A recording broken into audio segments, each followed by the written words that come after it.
Hey everyone, how are you? My name is Heather Asiyanbi, and I am your host of our new show called Telling Tall Tales the Right Way.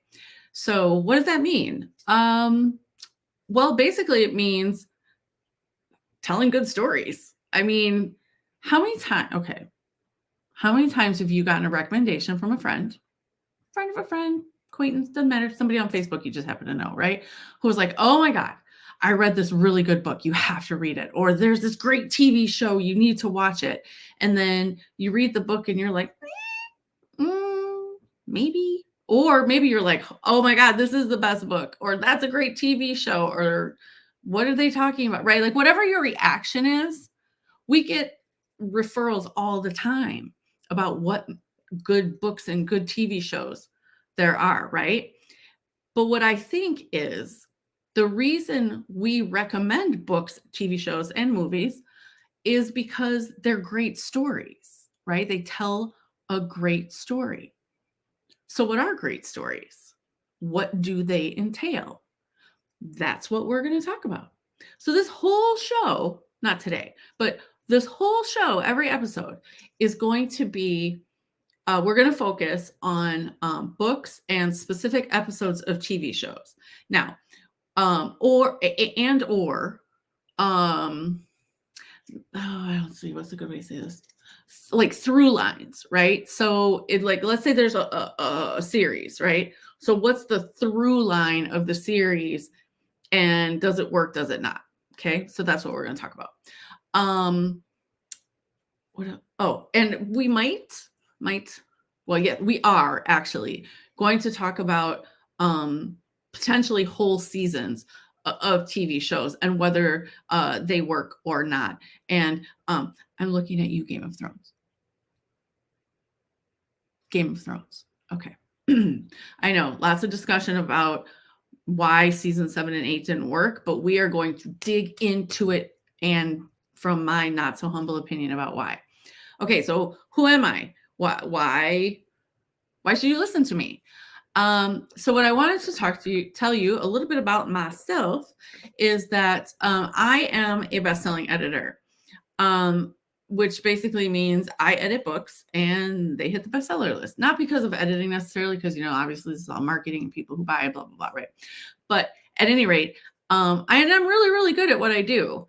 I've also edited dozens and dozens of children's books because they're just a joy. Oh, they're so joyous. And let me tell you something. Oop, there we go.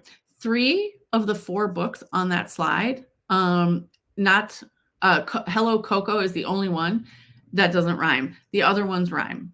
And let me tell you something. Authors who can rhyme, I bow to you because that is a skill. Whew, that is a skill. And then I've also been a journalist for what feels like 100 years. And I love being a journalist. And these are the organizations, there we go, along, along the bottom of the slide. Daily Herald newspaper, which covers like the half moon around O'Hare Airport in Chicago, Milwaukee Journal Sentinel, the Patch networks of news websites, and Racine County Eye, which is actually a news website I co-founded and co-owned for 4 years, and now I am back freelancing. So I tell you all that because I want you to understand that like my skills and experience come from a lifetime of storytelling. My career has been all stories all the time, just different ones, right? So what we need to talk about now is I want to briefly define what the elements are for every good story. And yes, every good story has them. It doesn't matter if you're an adult book, fiction or non. It doesn't matter if you're a TV series, a movie, or a children's picture book, right? It's just how it's applied is always just a little different. So the elements of every great story include a beginning, middle, and end, right? Seems super duper obvious. Of course, there's a beginning, middle, and end. If you sit down and talk to your friend, like if we were sitting down right now having a conversation, me telling you a story about Game of Thrones has a beginning, middle, and end, right?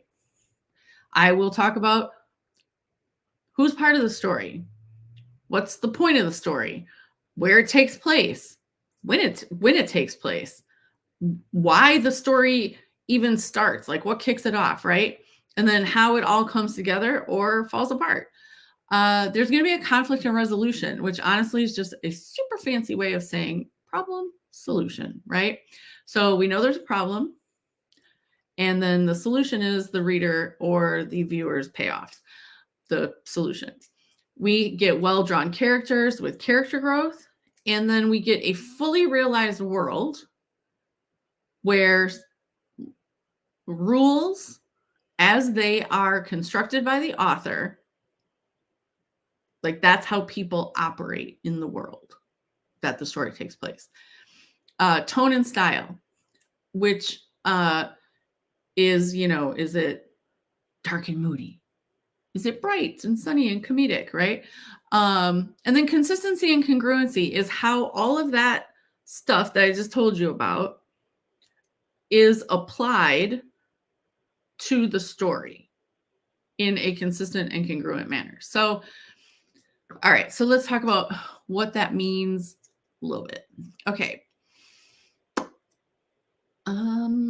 Let's use, I'm trying to think of a really good example. Dragons. Dragons fly, right? They fly.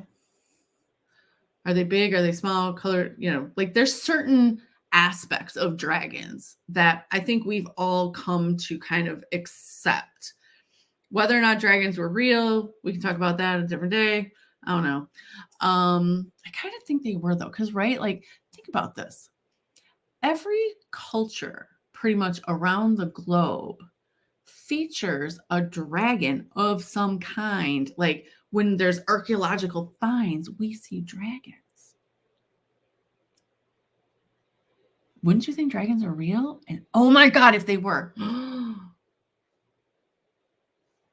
Okay, I'm sure I know I'm not the only one who not so secretly longs for a dragon, but at any rate, so the accepted lore around a dragon, right? Flies, breathes fire, whatever. The general things is that respected, and or are dragons introduced in a story with a different set of characteristics, and then do those characteristics flow through an entire story, whether it's a standalone book, a series, a movie, a series of movies, doesn't matter, right? Dragons. What are we doing with them? Okay. So when you think about your beginning, your middle, and your end, right? Clear beginning. How do we get into the story? We're getting into the story. And then as the action ramps up, that's your conflict, right? Your conflict starts to come in. Conflict starts to come in as the action's ramping up. Whoop, and then we get to the top of the curve. And this is the messy middle, right? This is the messy middle. This is where the meat of the story takes place. And this is why it's really important that the story has very well-defined who's in the story. What roles do they play? Think about it like the Academy Awards, which frankly, I don't watch anymore because they so rarely feature movies that I've actually seen, right? Like there are always these, anyway, okay, that's a topic for a different day. Okay. Academy Award. We have Best Actress, Best Actor, Best Supporting Actress, Best Supporting Actor, and then an underlayer of characters, right? So that's what we need to know. Who are these people? What is the primary point of the story? What's the plot? What is the overarching plot? When you're talking about Harry Potter, for instance, the overarching theme of the entire series, right, is Lord Voldemort had kind of taken over the wizarding world. And then he went to go kill Harry because of a prophecy. And that's what kicks off. Oh, I'm getting a little ahead of myself. But that's the why, right? Like, why does the whole action of the story start? Lord Voldemort goes to kill Harry, ends up killing his parents. And then according to the wizarding world rules, established by the author. When a wizard or a witch turns 10, they get a letter, they go to Hogwarts. Okay? That's what happened to Harry, right? So that's the primary point of the whole story, and then why the action gets started. Where does this all take place? So it all takes place primarily in England. Hogwarts is the school up in Scotland. It's a 3.5 hour train ride, and they have to go to, platform 9 3/4. That's a whole thing. But the locations are so well described that it kind of feels like you're there, right? And then when does this take place? When does the story take place? Because a lot of times that plays into why we have to, not like why we have to, but like it plays into what we expect. So like any story taking place in modern times, we assume there are cell phones and electricity and cars and all the political upheaval in the world and trashy TV shows, whatever. You get fast food on every corner, all that stuff, right? But if you're a show like Game of Thrones, which even though it is total fantasy and it takes place on an Earth-like planet, it establishes itself firmly in a time frame because there is no electricity. Nobody's fighting with guns. They fight with swords. They ride horses. They ride the aforementioned dragons. If you're, Targaryens. They dress in very much more, and the society is set up more like medieval stuff, right? So that's the win time frame. But also we need to know how do the converging points of the storyline for the main characters, the storylines for the supporting characters, how do they all come together to form a cohesive story? That's the how. So we have who, what, where, when, why, and how. Okay. Also, so when I was telling you about beginning, middle, and end, there's the conflict and the resolution, right? So when you think about the bell curve, here, I'll just show you because that's a little easier. So here's the bell curve. And I know when we saw this in school, we were like, oh my God, test grades. I know is that just me? Because I was really not a good student, like facts. I found out why though, because ADHD was a thing, but when I was a kid, it wasn't a thing. And I was just diagnosed last year when I was like 53 and a half. So that's like a light bulb going off, but I digress. Okay. Conflict and resolution. Problem, solution. In Harry Potter, there is the overall conflict of Lord Voldemort hanging over everything. And how do we solve the problem of Lord Voldemort? But then there are 7 books, and each one of those books has a primary conflict. There are also lots of secondary and even third level conflicts in them, depending on the characters, right? But they all feed together. Each book feeds together into the larger picture, right?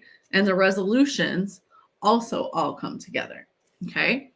Now, when we're talking about a singular story, like Where the Crawdads Sing, the conflict and the resolution are going to be fairly contained, okay?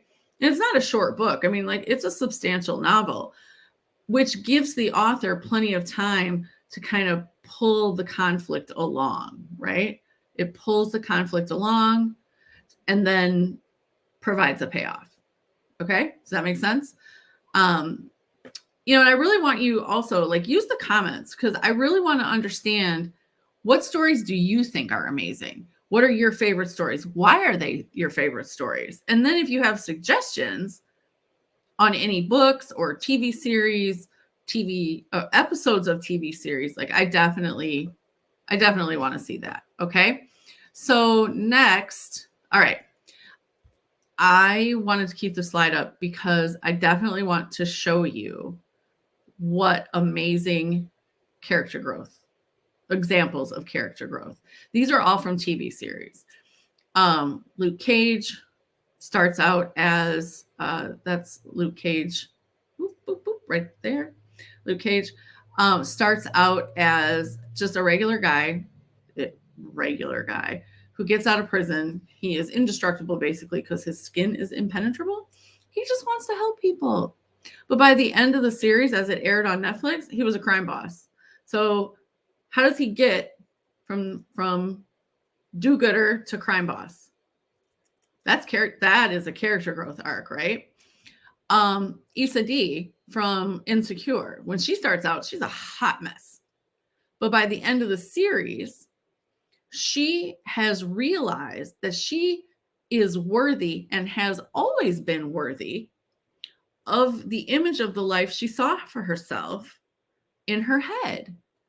And so she becomes this badass businesswoman who has, the life that she wants for herself, the love that she wants and deserves, right? She's got it all.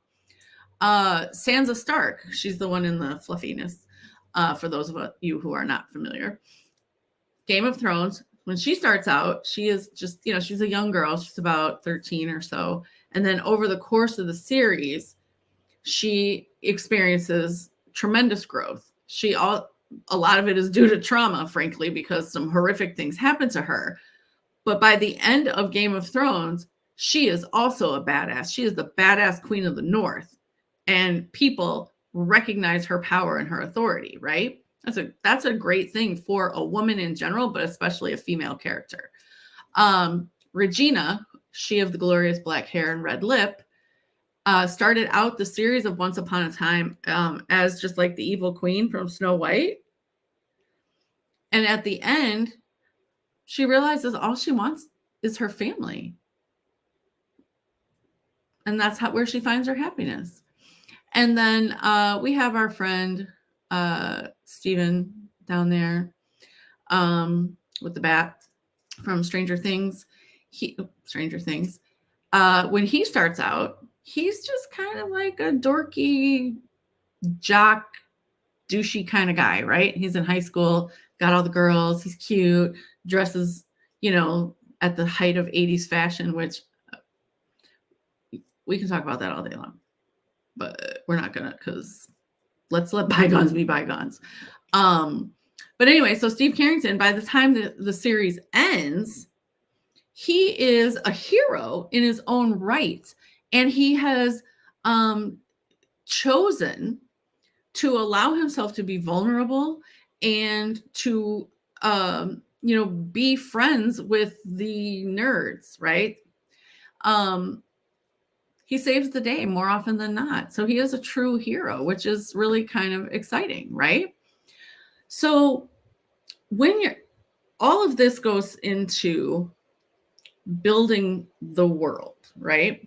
So when J.K. Rowling wrote Harry Potter, she constructed very specific rules for the universe in which there is a wizarding world for wizards and witches. And it exists alongside that of muggles. That's non-magical people, for those of you unfamiliar with Harry Potter. And there are very specific rules to how the muggle world behaves, which is our world, like planes, trains, automobiles, cell phones, electricity, blah, blah, blah, right?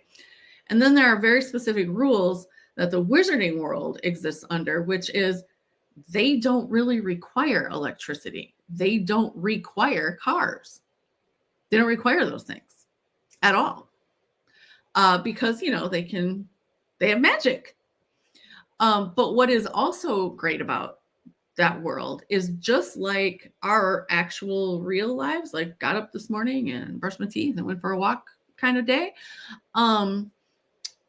is that the individuals within the wizarding world also have their own talents. So some might be better at potions and some are better at spell casting, right? No different than some of us are better at math and others are better at science or editing and writing, right? Like we all have our own talents. Those same rules apply in Harry Potter. Now, in Game of Thrones, that world is so specific. And if you notice at the beginning of every episode, like this 3D map kind of comes to life where like the cities pop up and grow. those are the cities that each episode takes place. So there might be Dragonstone or Winterfell, The Wall, King's Landing, right? And each of these cities has its own culture. A lot of times they have their own language, fashion, depending on the climate. Can't be at the Wall wearing flimsy, scarfy things like you do at King's Landing because the Wall is freezing. You will freeze to death. Right? Well, not you, characters. So you can't do that, right? So each place is very specific, okay?